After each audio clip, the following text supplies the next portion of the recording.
It be what it is. It's your boy LV, aka Sturdy Verty. I'm back at you again with episode 6, and today we have a guest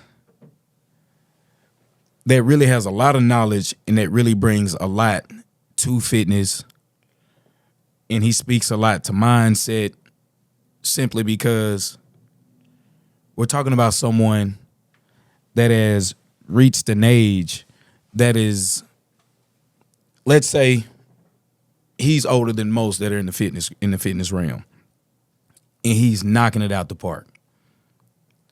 So with that being said, let's give it up for Jonathan Arrington. I hope I said that right. Jonathan Arrington? Yes, sir. Yes, sir. All right. I'm going to clap it up.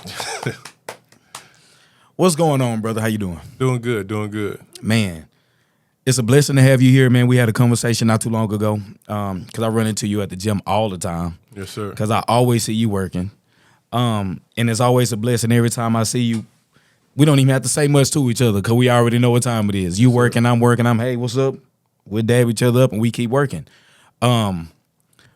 So let's talk to the audience and let's for those that don't know who Jonathan is, let's give them a breakdown on exactly who Jonathan Arrington is outside of fitness.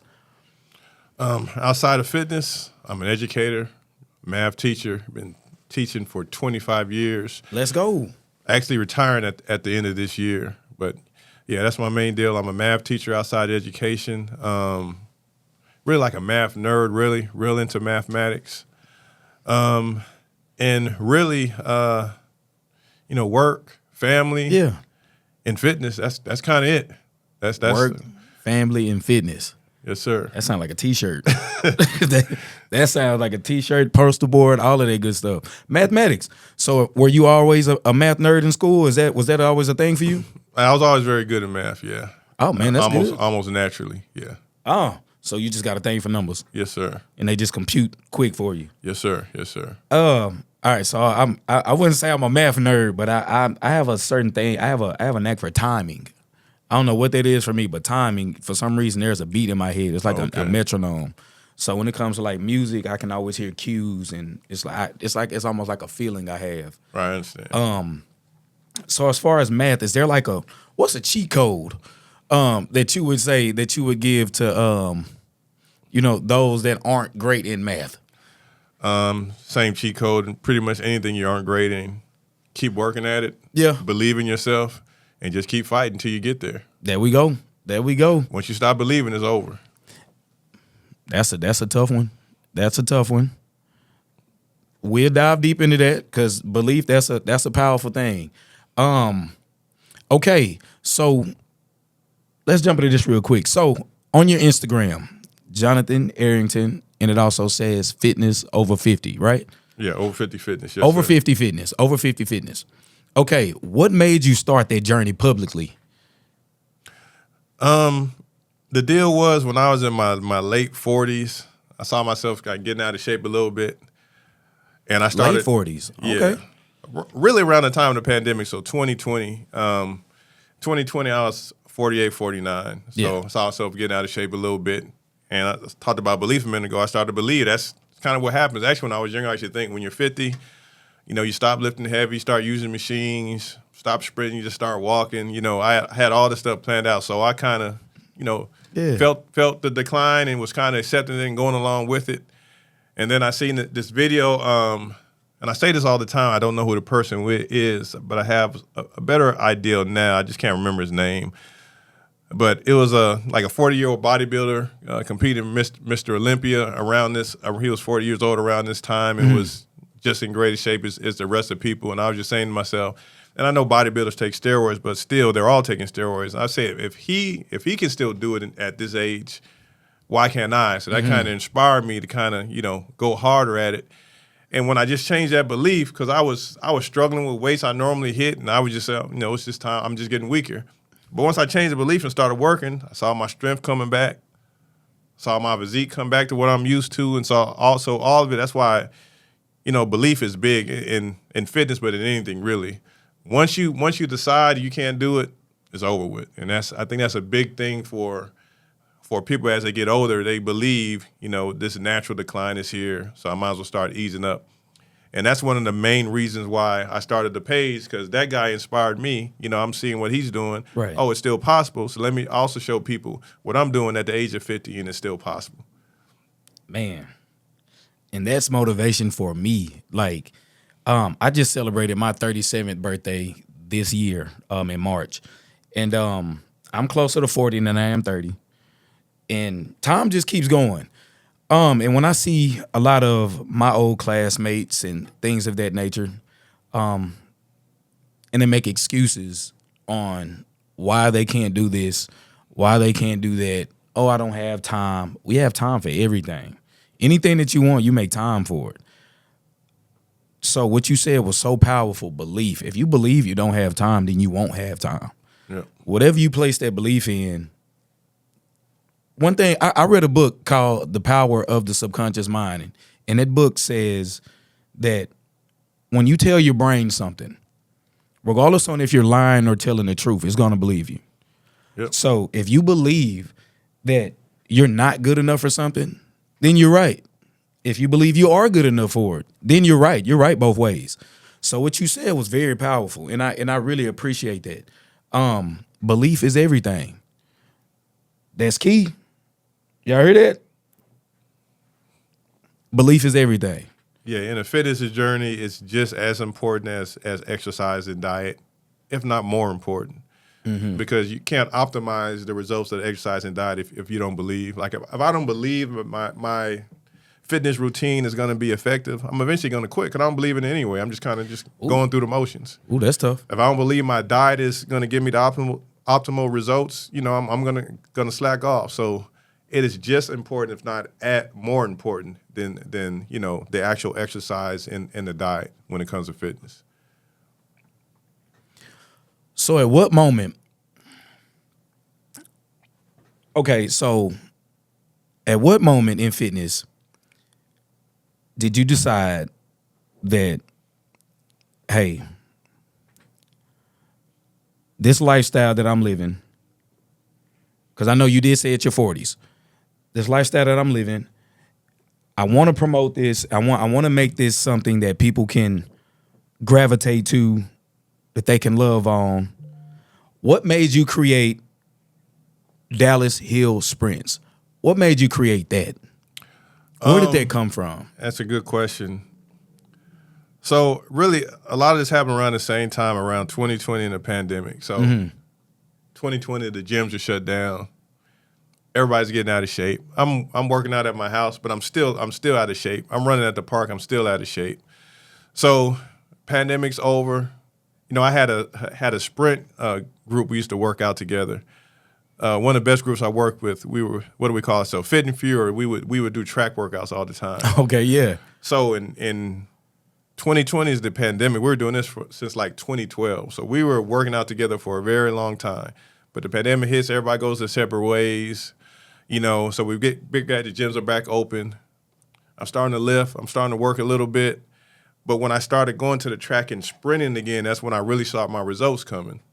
So I said, let me do a video just to show, kind of get the old crew back together, let them know, I'm still at the track. I'm still getting it, and I'm seeing results for it.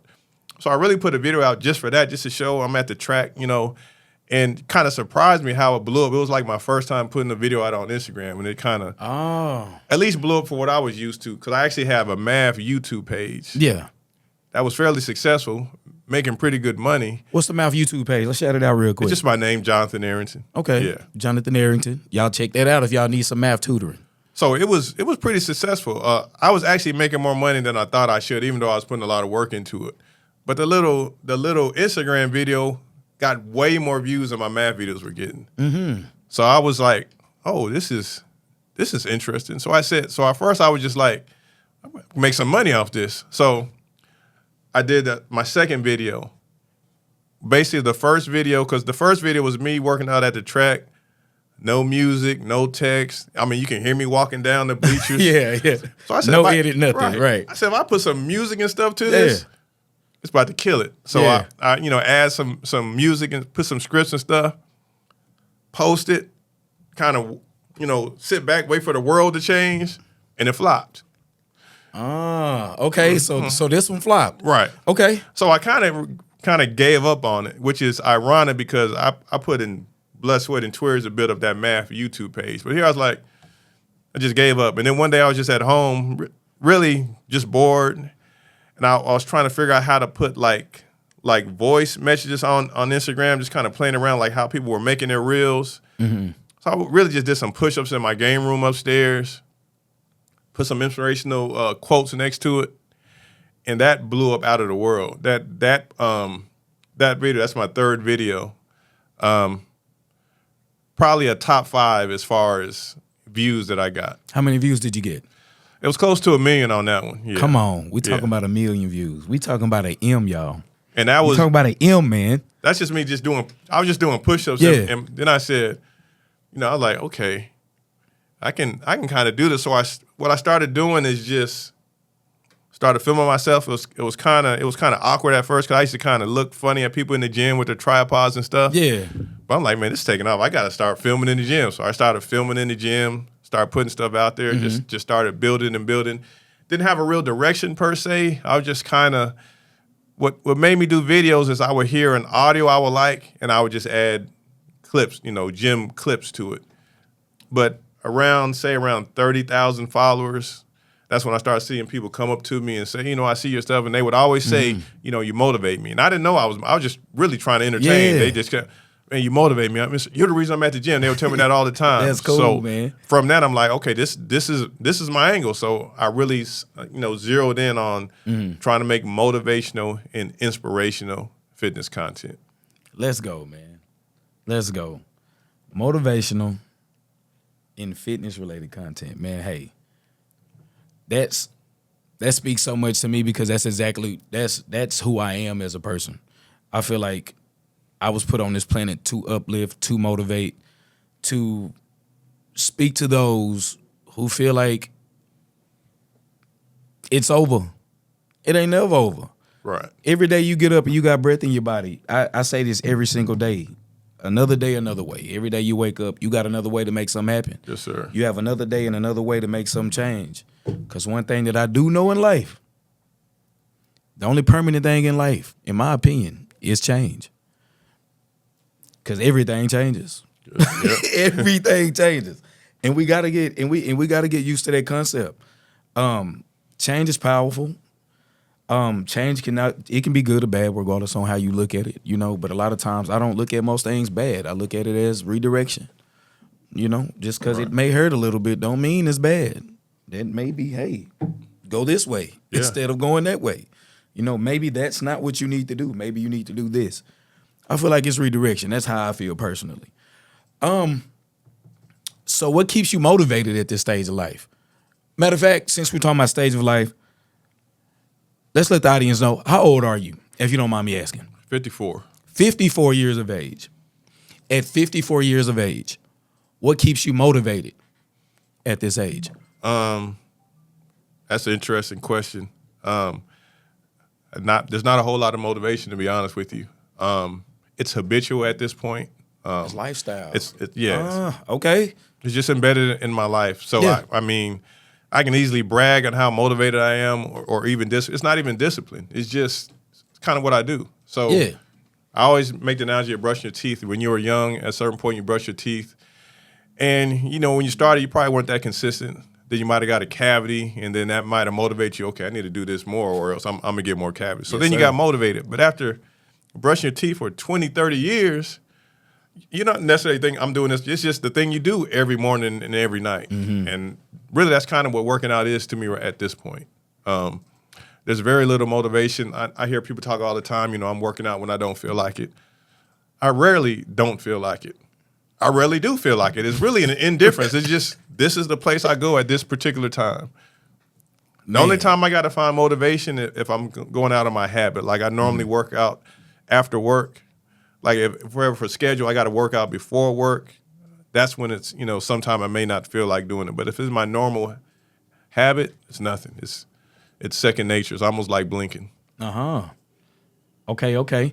So would you say that making that habit, so would you say that just, like you said, that just become routine to the point to where it's just like, that's just life at this point? Right. I mean, it starts with inspiration. You know, initially I was inspired to look good. I looked up to wrestlers, you know, the WWE type stuff. Oh, yeah, for I sure. liked their physiques. Yeah. So I wanted to get muscles. And my dad had diabetes, and, you know, I didn't want to get diabetes. So the health aspect, that was motivational in the beginning. Mm-hmm. You know, so motivation started it. But, you know, for doing it so long, it's just kind of what you do. Man, you said it. That's a mouthful.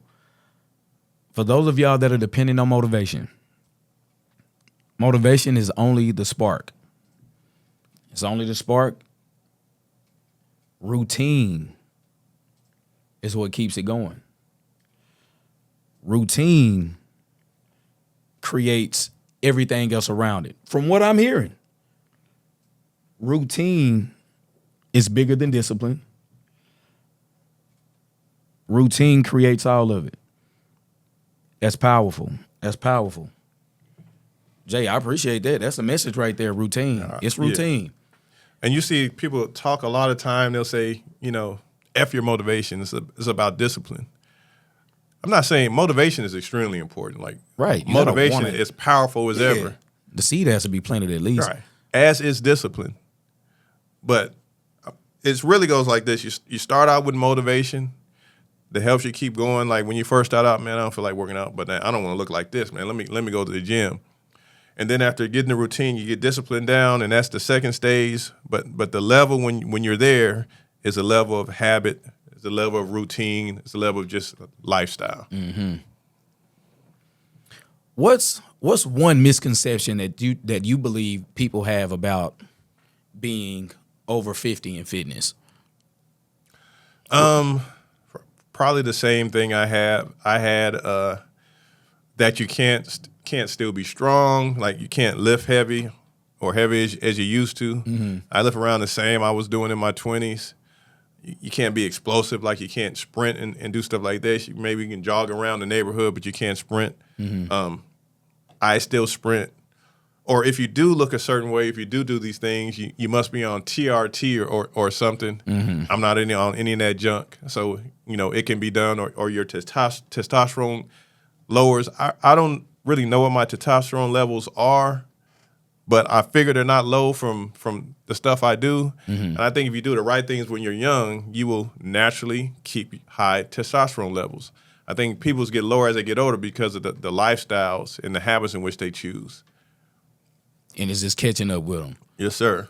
And that's probably also compounding because probably not as active as they used to be. And as you incline in age, you start to decline as far as in your activity, and then you start to pay for it. Yeah, man.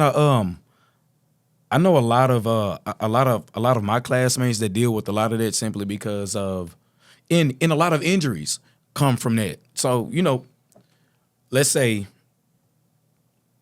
we were all at the park or something, all the friends or whatever, we're at the park, we're having a gathering at the park, and we want to shoot some hoops. But you haven't been playing since high school. So you've been out of school 15, almost 20 years. In my case, almost 20. And now you think you're going to get out there and you're just going to perform like you used to 20 years ago. You go up to do one move, you come down, you tear ACL, hamstring injury, calf muscle. A lot of that happens because we're in the mindset thinking that we can still do the things that we were doing when we were younger, and we haven't done any movement to keep our bodies together or keep the strength in our legs to keep those performance muscles able to keep up with what our mind thinks that we can do. Right. So that's a bigger reason to stay mobile, to keep lifting, especially as a man. Women, yes, absolutely. But as men, a lot of our testosterone levels are low simply because we're not in the gym giving ourselves resistance, pushing that weight. A lot of guys aren't even hitting legs. And a lot of testosterone is built from hitting legs. A lot of guys don't know that. So being in the gym, being fit, staying locked in, over time, creating that routine. Would you say that's the recipe? to staying healthy as you evolve, as you go on with age? That's the recipe. So you'll see online, you'll see videos, some 40, 50-year-old dude running and something pops, and the guy will come on and say, see, you're too old to be doing this. The thing is, you can't do what you haven't been doing. Powerful. You can do what you have been doing. I can also show you videos of a 80-year-old man running a 15-1 in 100 meters. Yeah. So I'm pretty sure, I don't know the guy, but I'm pretty sure he didn't sit on the couch for 50 years and then just hopped up. And at age 80 just sat out and ran. I'm pretty sure he's been just running consistently on a consistent basis. Mm-hmm. So we can only do what we do. Once we stop doing something, after time, it's going to atrophy away. So if we want to be able to stay strong, want to be able to stay explosive and move fast, that's stuff we have to keep doing. One thing I will say at gyms, you will see a lot of people, older people that still lift. Like there's a lot of very strong people that lift. Mm-hmm. But that's only one aspect of it. Right. Like, I'm pretty sure you've seen the video of Larry Wills trying to run with Aston Hall. My Lord. So the thing, if you're not that actually... That man looked like a brick. Yeah. If you're not trying to be explosive and work on your mobility, I mean, you're going to put yourself at a great disadvantage. So it's more than lifting. That's why I always try to tell, the gym bros, per se, you got to start doing some type of cardio. You need doing some sprints. It also puts you at bigger risk of injury as well. Right. You need to come out to the hill with us and stuff like this. Yeah. But so many people, they're just stuck in the gym because, quite honestly, it's easy to lift weights. I don't care what you lift. You can lift 315. That's nothing. That's not a big challenge because that's what you can lift. Mm-hmm. It's different to get out there and run some 200s or jump over some hurdles or do something explosive or for the long distance people run 5 to 6 miles. That's a whole different type of mental toughness that you need to do stuff like that. Right. And that's why most people don't do it. So that's why people are big, fat, with big muscles and can lift a lot of weight and can't move. That was powerful. You can only do what you've been doing. You cannot do what you have not been doing. That's a word right there. That's powerful. Y'all take that with you. Take that with you. Because I'm going to keep that with me. And that's why I keep moving. All right. So what do you think, what differences in training did you have to make between your 20s and now being in your 50s? Has that training, has it changed a little bit? Have you had to tweak some things? Or do you feel like you can perform and train at the same level you were in your 20s? Yeah, I'm it's kind of very similar. You hear a lot of older people say, when you get old, you got to cut back. I haven't really cut back. I changed somewhat, but it's kind of more technique. For instance, I got into like ultra isolation. Like, people may do arm day. Mm-hmm. I would just do a tricep day. Oh, okay. And just do a bicep day. Okay. And just do an ab day. So that's when I can do 2 a days, and because to hit all those different parts of the body, you work out multiple times a day. Mm-hmm.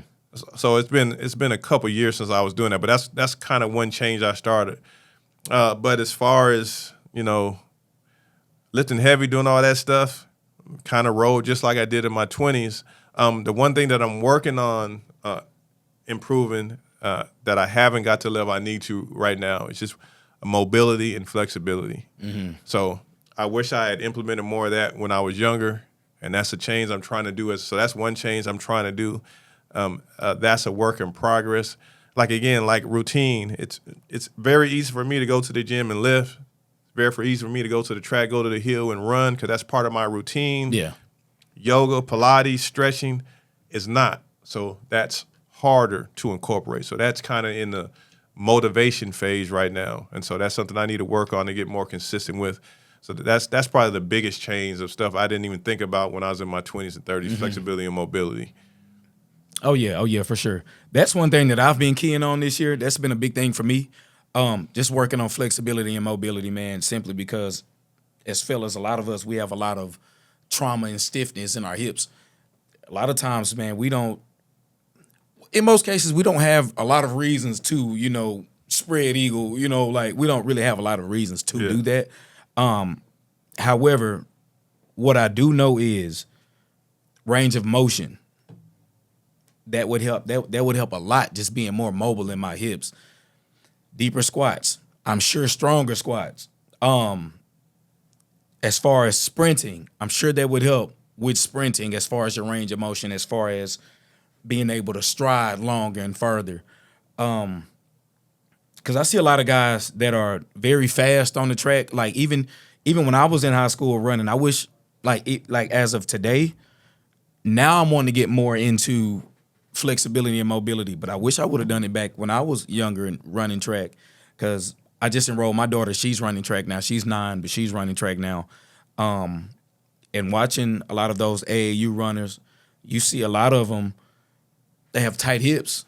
Even though they're running fast, their hips are so tight, they're not even opening up the stride as they could if they had more mobility.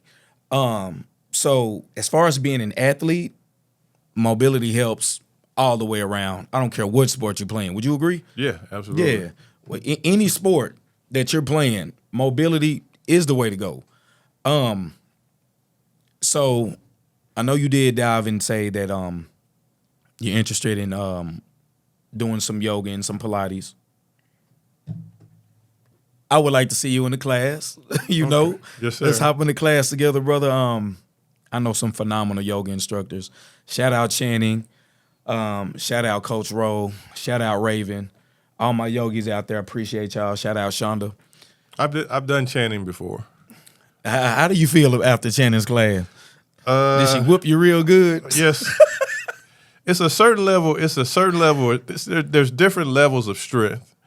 So man, tell them about it. You can squat 500 pounds, but you can go to yoga class and have to hold that lunge, and it's a whole different animal. Oh, my goodness. Man, I was in that bad boy shaking, man. Yeah. I was in that bad boy shaking so bad. Downward dog. Then she say, take the leg up. Man, my core is so tight.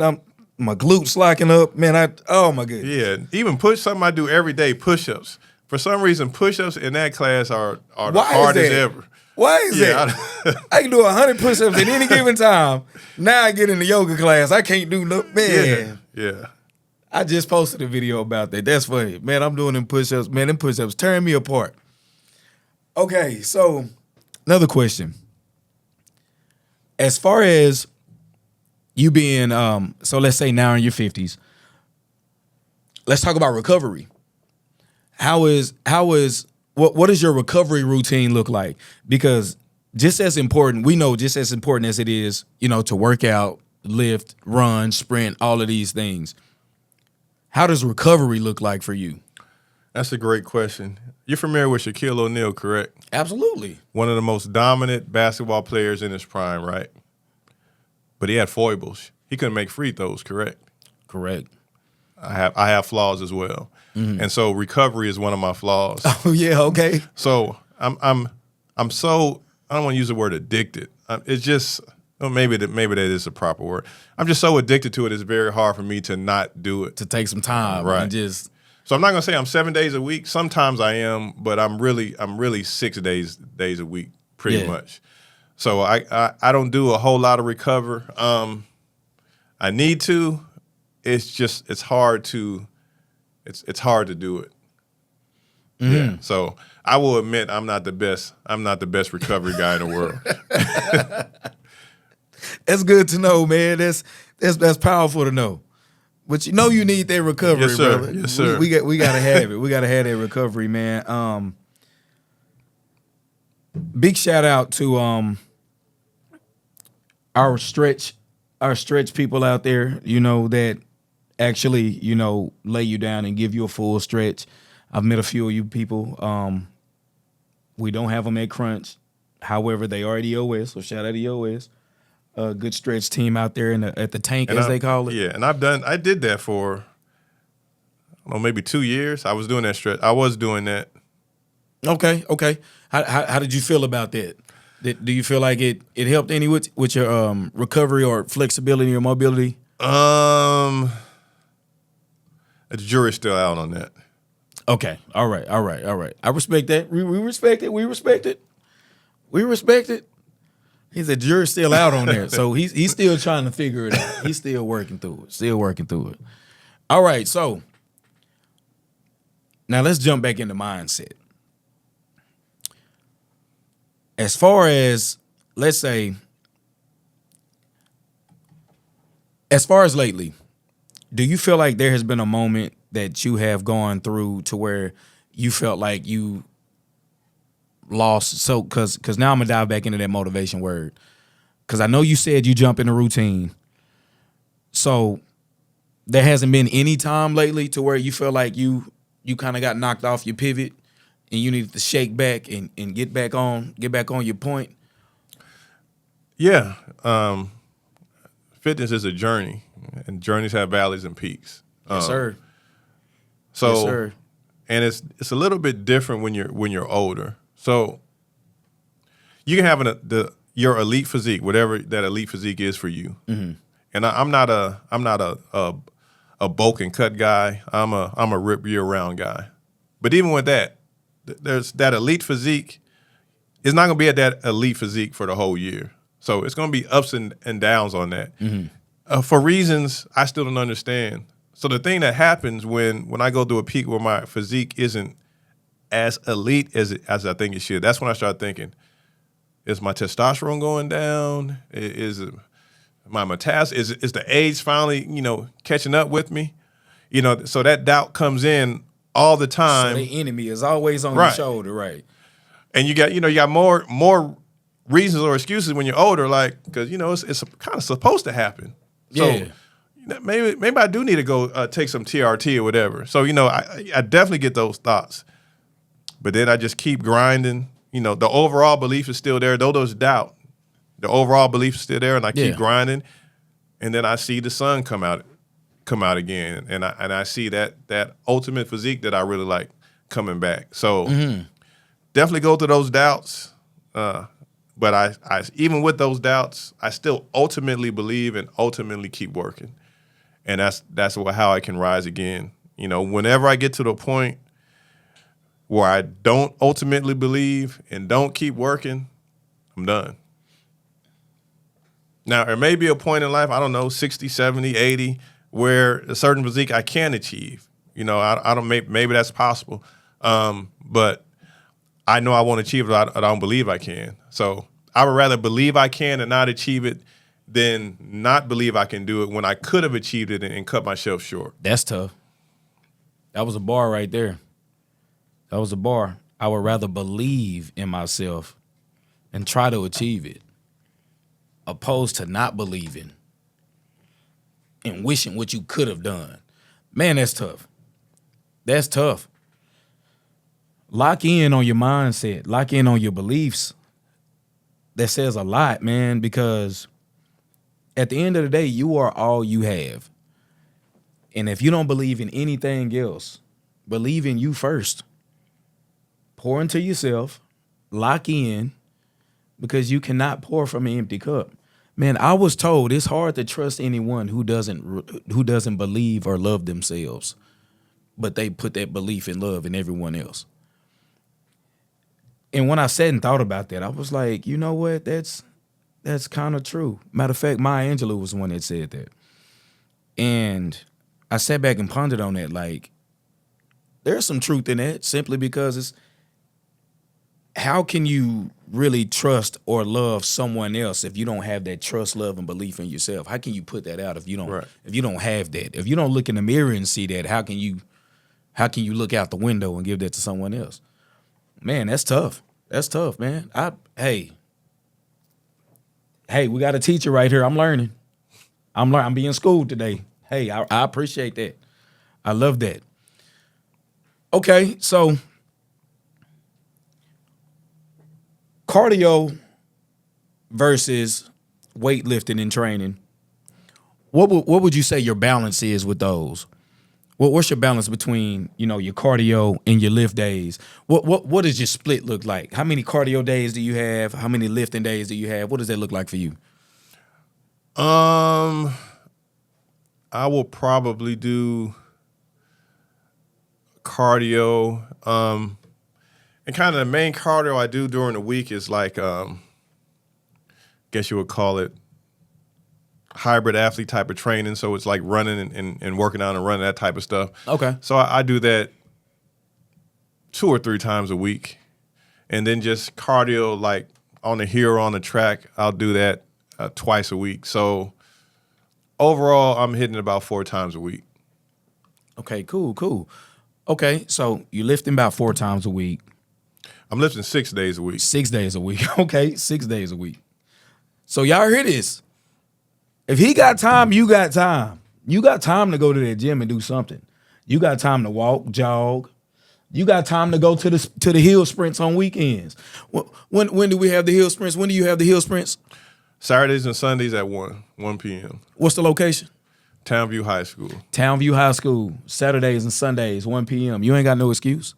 None. You ain't got no excuse? Go hit them hills.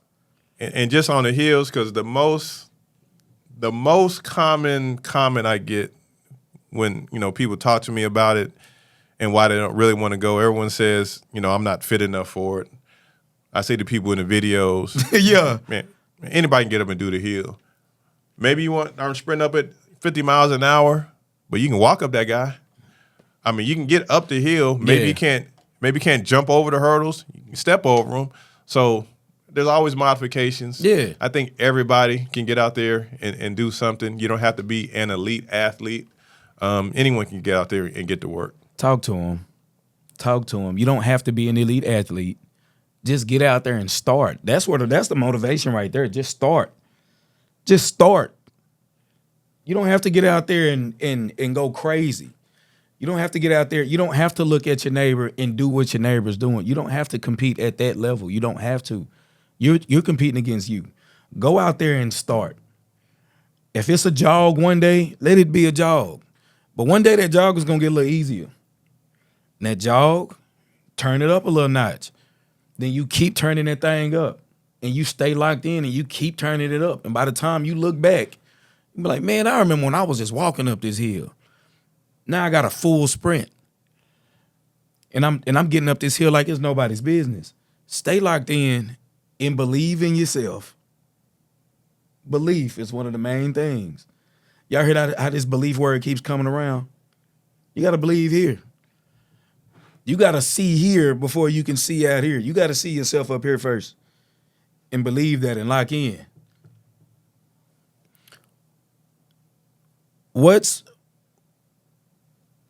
So as far as hill sprints, you working out and all of that stuff and all the people that you have influenced, uplifted, motivated, do you have anyone that you can shout out that has come to you and said, hey, Jonathan, your program, this has done this for me?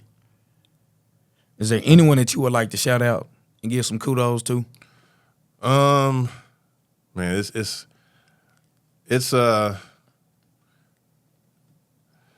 too many people really to It's a lot of them. to isolate one person. But I just just a general statement. I'm just appreciative of everyone that comes out there. Yeah. That works with me. Like again, people of different fitness levels, just giving what they can. Very good attitudes, very positive mindsets. Mm-hmm. It's great to work with those people. Quite honestly, so it's a joy. So pretty much everyone that comes out there on a consistent basis, or even they come out there just once or twice on a blue moon. I appreciate them all. Big shout out to the team. Good work. Okay. What is one thing that you think many men neglect in their health later on in life? What's the thing that you think that they neglect as far as when it comes to, aging with grace? What's one of those things? What's something that you think? I think there's a big false narrative. And the narrative is that it's kind of true, but it's also very false. And I know you've heard this a million times. Muscle is an organ of longevity. It's all about muscle. Okay, I mean, muscle is cool. Yeah. It's important. Look at all the bodybuilders that die early. They got more muscle than anybody. So is it really just all about muscle? Yeah. Muscle is cool, but that muscle has to be coupled with great cardiovascular fitness and good nutrition. No ways around it. Mm-hmm. So to me, the false goods have been sold is people take that teaching that it has some true in it that, it's all about muscle. And the thing, as long as I can lift all this weight and I can have this, I hate to disrespect a particular exercise methodology, but I'm just going to be honest. I have this fat power lifter body and I can lift all this weight, but I can't walk up a flight of stairs. I couldn't run 200 meters without my, I got high triglycerides. My glucose is high. I got high cholesterol. Mm-hmm. You can't have all that stuff and be in shape. Like, you can't have all that stuff and being fit. Mm-hmm. No matter how big your bicep is, no matter how much you can bench or squat. So to me, the biggest thing people fall to, and it's a lot of people, I see them in the gym all the time, can lift a ton of weight. I guarantee their blood results don't look good if they're man enough to go get their blood done. I can just look at them and tell their blood results aren't good. So it's not about just lifting a whole bunch of weight. And I lift big weight. So it's not just about having a whole bunch of muscle. And I have muscle. Mm-hmm. It's about lifting weight, having muscle, having great cardiovascular fitness, and being very conscious about your eating habits. And the belief that you can do those things. That's what it's all about. And people always, when I say this, people always correct me, and I do want to mention, they do make a good point, and proper sleep. Those are the keys. Yeah. Proper sleep, that's key. That's where the recovery really kicks in. That's where the body really grows. Sleep is essential. It's just as essential as, working out and everything else. I'm sure you get some good sleep. At least you try to. Absolutely. I'm sure you do. What is something that you would like to tell the younger generation that's in the gym that would help them with longevity? Be patient. It's not about the weight, like the pounds. It's about the weight, the time. So, okay. A lot of young guys that are in the gym, they're very skinny, and they want to get big, quick, fast, and in a hurry. Right. And you'll see a lot of information on there. You want to get big, eat big. That's, again, another falsehood that's peddled a lot. You want to get big, eat big. When you listen to people like Ronnie Coleman and Jay Cutler talk about the amount of food they had to eat to get their physiques and how miserable they were and like it was the hardest thing they had to do, to me, that's not healthy to eat that amount of food. So I don't want particularly young boys and also young women think they want to get this big booty, so they want to that narrative is also with them, overeat. You got to eat big to get big. Eat normal, lift and exercise, and in time, for a man, probably I started seeing it around my mid-20s. I know you want it when you're 16. Be patient. Keep working. Around your mid-20s, you're really going to start to see it develop in most cases. And trust me, it looks a lot better if you were that skinny kid that just kept putting on muscle. When the muscle is finally there, it's going to look so much better than if you were someone that kind of bulked up and then had to cut back. And to me, it's healthier. To me, the eating like crazy and then cutting back, this bulking and cutting thing, to me, it's very unhealthy. It's like a seesaw diet, kind of. Yeah. So what does diet look like for you? For me, and I'm not the diet king, and people think I am actually. Right, it's different strokes for different folks. Yeah, The most thing people ask me, what's your diet about? The most common things people ask me is my diet and supplements. Crazy. They don't really ask much about what's the workout like. Diet and supplement. But diet's a very intelligent question.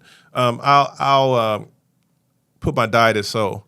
I try to get probably like 20 to 30 grams of protein in each meal. I try to emphasize protein. I like carbohydrates, so I definitely get my carbs in. I mean, you do a ton of cardio, so I get it. Yeah, I don't do red meat. I don't do candy. I will eat cookies, cake, stuff like that.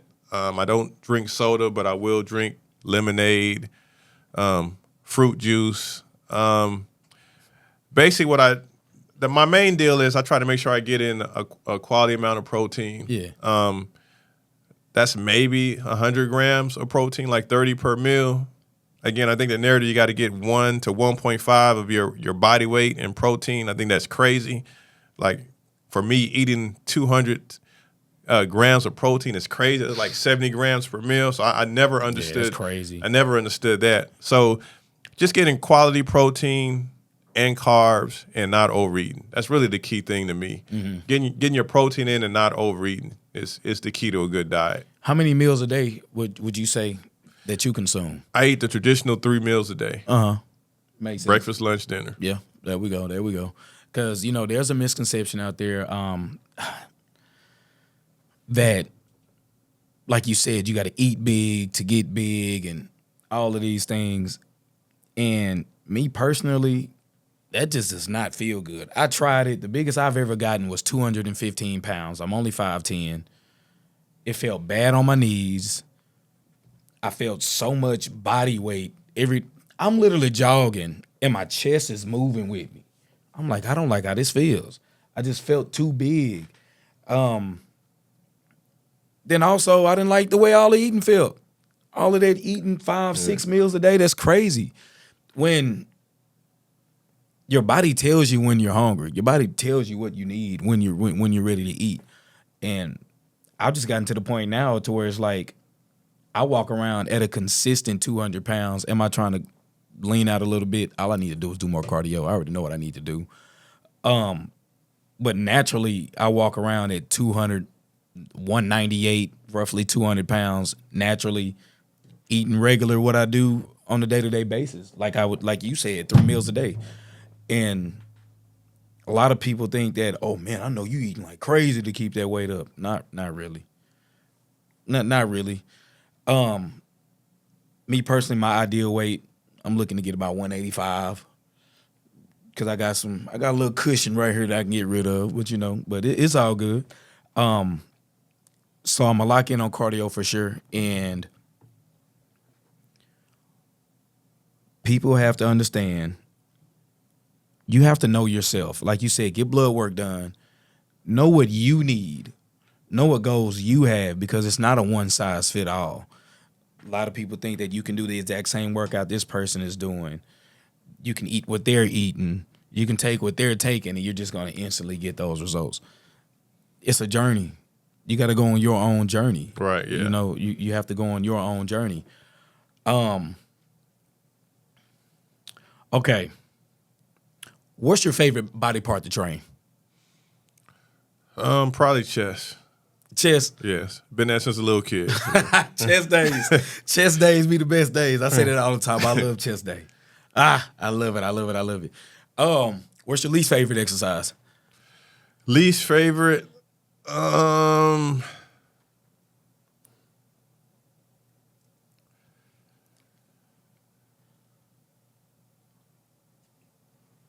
You would think I would say legs, but I'm probably going to say back. Back. Oh, back day. Yeah. I would have never guessed it's back day. And it's not during the exercise, it's the afterward. So With your lats and everything just feeling tight. I do have one issue, and I'm still trying to figure this out. I get these muscle cramps all the time. And back day is one of the worst days. Like when I work my back, later that night, it tends to cramp up on me, and I get crazy cramps. Do you as far as massages or anything like that, do you ever get that done? I did that. I did it for a little bit, and I've been telling myself I need to get back to that. Yeah. That was one thing that I know I need to get back consistent with doing is massages and also seeing my chiropractor. Shout out to Dr. Corey Mooring. Man, seeing a chiropractor, it helped me a lot. Yeah, that's something I've been telling myself, and I've never done that. Man, it helped me a lot.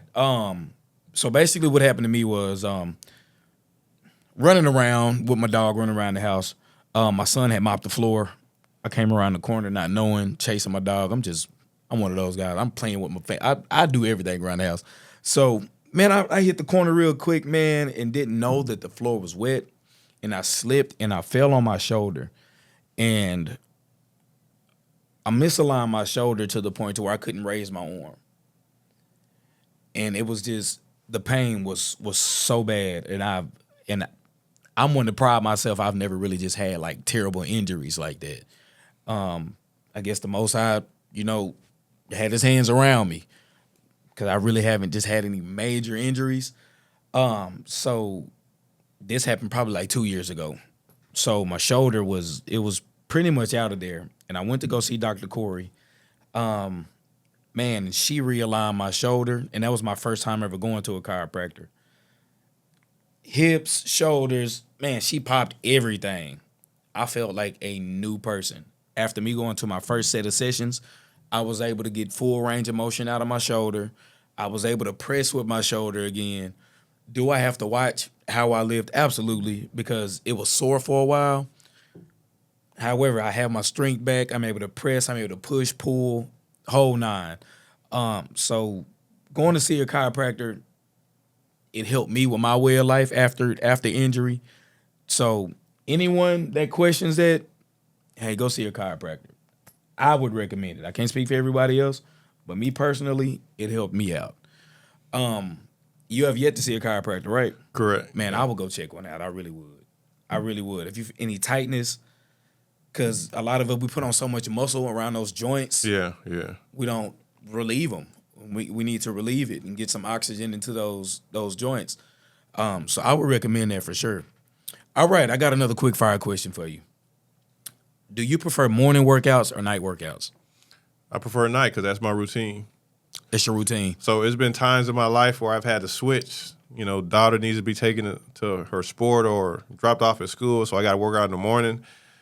When it became my routine, that was my deal. But nights has been my routine, so that's kind of what I like. Okay. Is that late night? Like, no, it's like afternoon, like 3, 4. Okay, not bad. Okay. All right. What's your favorite cheat meal? What does that look like for you? I eat so many cheat meals. People that know me know my diet is not. He said, I eat so many cheat meals. Yeah. He going at it. Probably cookies. Like I like chocolate chip cookies. Chocolate chip? Yeah. Man, mine is oatmeal raisin. Boy, they got me in the chokehold. Man, them cookies so good. They didn't make it even worse because my daughter, she bakes. So that's her side hustle. She bakes cookies and she sells them at school. And I'm her guinea pig. Yeah. I'm her guinea pig. She'll whip up some cookies. Hey, Dad, you want to try these out? Sure. Absolutely. I grab one of them cookies so fast, knowing doggone well I don't need it. But hey, I eat about 4 or 5 of them, 5, 6. The rest is my business. Then I know I'm like, hey, well, I got to burn some calories. Let me get out here and do some extra work. Man, it was great having this conversation, having good dialogue with you. What's one thing? Matter of fact, let me ask this question. Let me pose this question to you. What legacy are you trying to leave in the fitness world? Or what legacy are you trying to leave out here in general? What does that look like for you? Basically, the legacy is if I keep doing it and believe I can do it, I'm probably going to still be able to do it.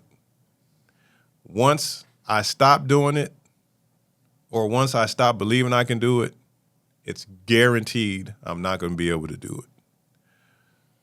Man, I wish you could drop that mic. I wish you could just drop it. Did y'all hear that? Powerful. With that being said, you have witnessed episode 6 of Getting Sturdy with Verty with my man,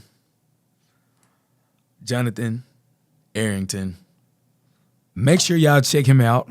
Follow him on Instagram. Shout out your Instagram out. Jonathan Arrington _over 50 fitness. Check him out most definitely. Also, check out the House of Lee Moore on Instagram, living every moment, unapologetically raw. That's exactly what that means. Shout out ELE Studios. Also, shout out Michelle Raspberry, which is my wife.